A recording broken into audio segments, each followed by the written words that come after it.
Angin kencang menumbangkan banyak pohon di sepanjang Jalan Ring Road Barat hingga utara dari kawasan Gamping hingga seputar Monjali. Kondisi ini membuat jalan lumpuh total dan memaksa kendaraan berputar balik.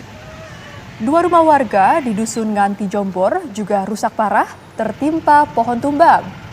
Angin kencang juga merobohkan baliho besar di kawasan Jombor, Sleman. Data dari BPBD Sleman, sedikitnya ada 8 kecamatan atau Kapanewon yang terdampak angin kencang, yakni Melati, Naglik, Godean, Sleman, Gamping, Seyegan, Depok, serta Minggir.